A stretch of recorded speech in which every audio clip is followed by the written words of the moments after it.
Jackson Algebra 1, Lesson 32. Our topic today is fun word problems. Yes, I added the word fun because word problems often come with a big groan and a sigh and an eye roll. It's something that is just kind of the way students respond to these problems.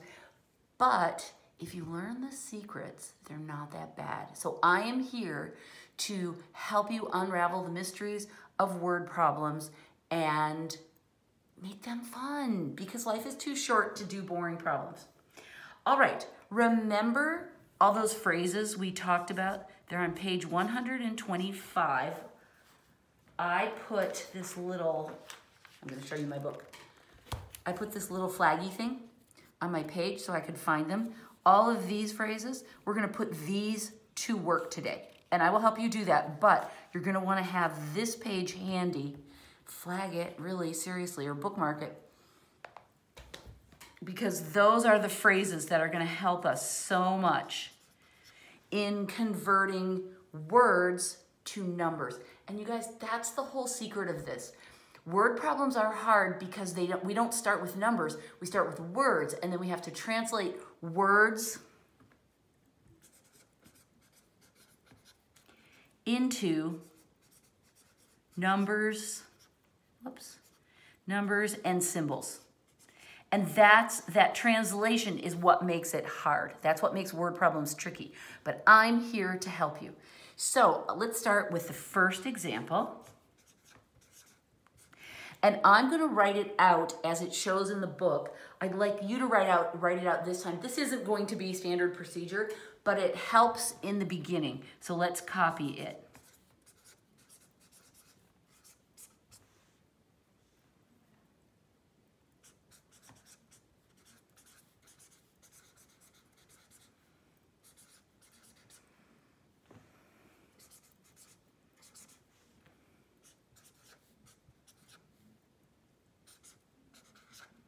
Okay, I'll double check it. You take a minute to finish copying.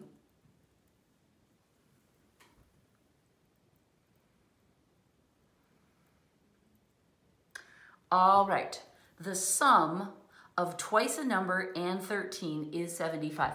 I know that sounds impossibly hard, doesn't it? But it's not. It's really fun. So let's start going through and finding words that we can easily convert to symbols. That is going to help us in our task here of converting. Okay, the first word I see that is interesting to me is the word sum. Sum is the word we give to the answer of an addition problem. So this is telling me that I'm going to need to add. The sum of twice a number. Okay, I know that I can say a number equals n, right? That's what we use for a variable, is we let n stand for number. And then if I want to say twice a number, that's going to be 2n. So the sum of twice a number and 13, so that's the other thing that we're adding, is a very helpful word, because whenever we say the word is, that's where the equal sign belongs. So let's go through what we figured out. We're adding together twice a number and 13, and we're told that that is 75. And we did it. Now we have translated the words into numbers and symbols. The sum of twice a number and 13 is 75. That's how your brain needs to work on these. You don't always have to write it down and circle and underline, but you will do that mentally as you're looking at the problem. The other thing I want to remind you is that page 125, these phrases pop up in that list. I'm not going to rely on the list. I'm going to give you other information, but you may use that list as much as you like. Okay, once we get this set up, you should find that the solving it is quite straightforward. Let's swim this 13 fish over to that side. Then we'll have 2n equals, and let's see, we can subtract, and we get 62. and then we'll divide by 2 so that we are getting the n by itself. 62 over 2 means the n equals 31. Yay! That's the right answer. All right, so you should find that the actual algebra is pretty much a piece of cake. The hard part is translating. Let's try another one. And again, I'm going to write it down. I want you to write it down with me for purposes of learning, but in your homework, you don't need to do that. All right. Oh, just a second, I'm looking at the wrong lesson because I'm back where the phrases were. All right, 32. It says, find a number such that, I'm not gonna write all that down because that's not, those words aren't important to us. Find a number such that 13 less than twice, oh, see, I'm already in my head. And you can do this. And it says 13 less than twice the number. I automatically just wrote 2n. My brain already substituted in. You can do that. 13 less than twice the number is 137. Okay, so what do we do with this? 13 less than twice the number. This is telling us to subtract. Right? When you say that it's less than this number, that is telling us to subtract. So 2n minus 13, and here again is our is word, and that always means equals, is 137. 13 less than 2n is 137. We'll swim the 13, 2n equals 150, and we'll get n equals 75. Do you have to use an n? Is it okay to use an X or a Y or an F or a Q? Yes, you can use whatever you want, but again, the struggle here for all of us is connecting words to numbers and symbols. So if we can use, if we can use a number that sounds, or I'm sorry, if we can use a letter for our variable that sounds like the word that it stands for, it just makes our job that much easier. And I'm all for that. Let's keep it easy. 32.3.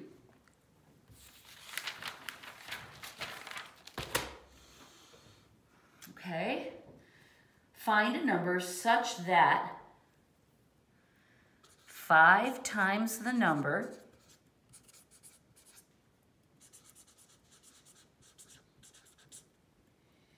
is decreased by 14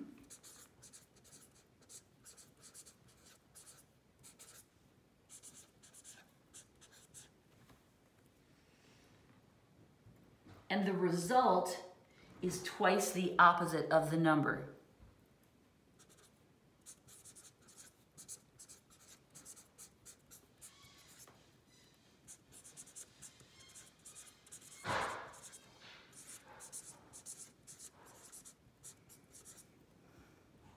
I'm running out of space. I'll figure it out on this page and then I'll write it at the top of the next one. All right, 5 times, okay, that's multiplication, the number. That sounds like 5n to me, right? This whole phrase, 5 times the number is decreased. That's subtraction. So I'm going to write a minus sign. Is decreased by 14. 5n minus 14. And the result is, okay, so that tells us the opposite side, right? That the result means equals twice the opposite of the number, all right? We know how to write twice a number, and whenever we're finding the opposite, that means we put a minus sign in front of it. So this, twice the opposite of the number, is written here. Twice the opposite of the number. There's our bundle. Okay, so 5n minus 14 equals minus 2n. Right? Let me flip it over.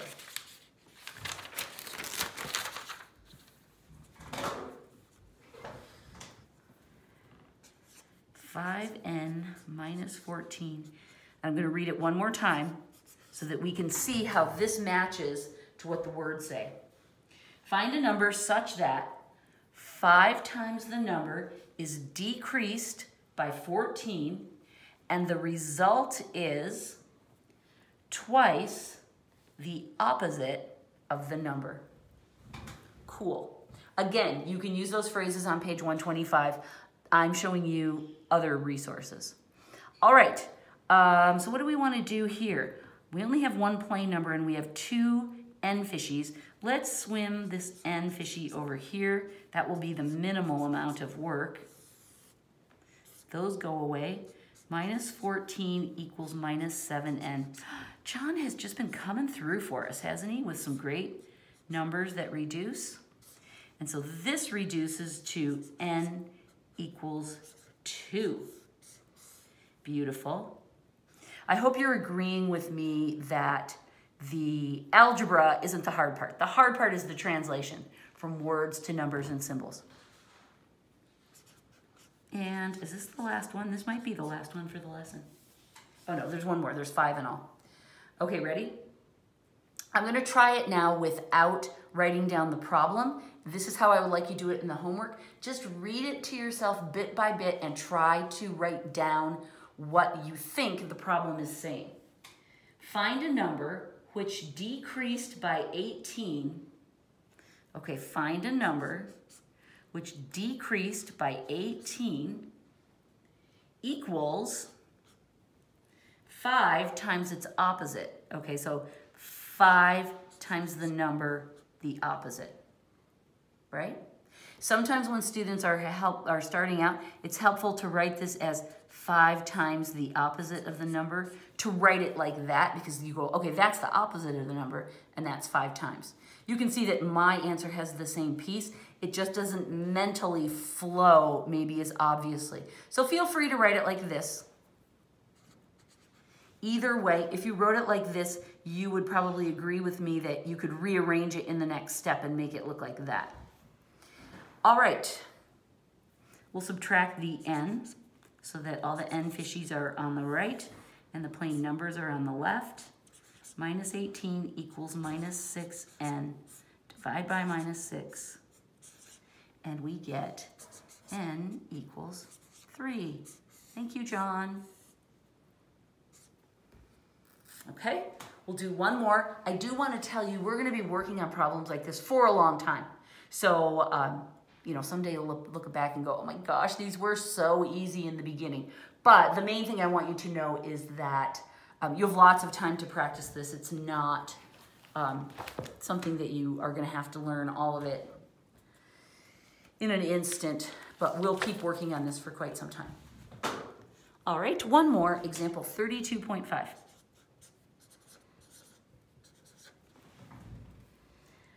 We get the same result.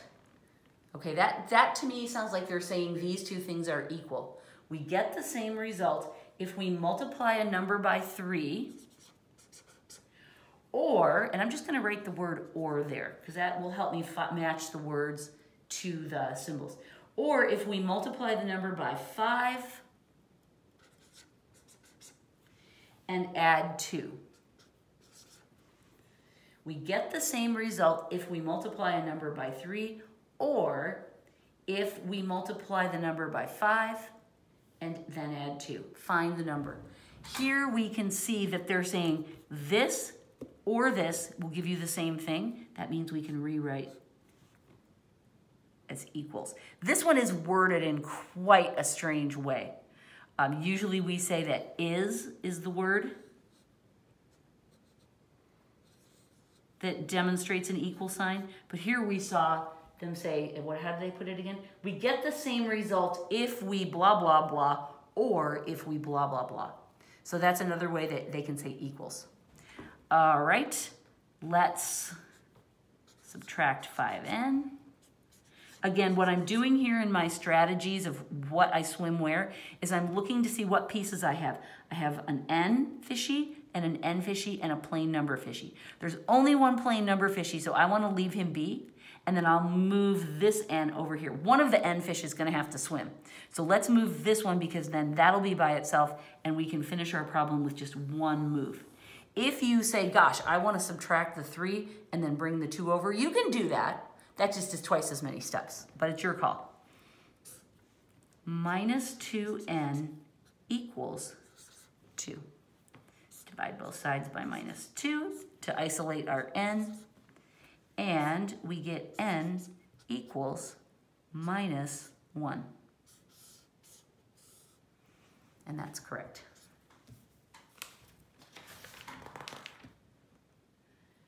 All right. That's the end of lesson 32. The practice problems A and B are exactly like this.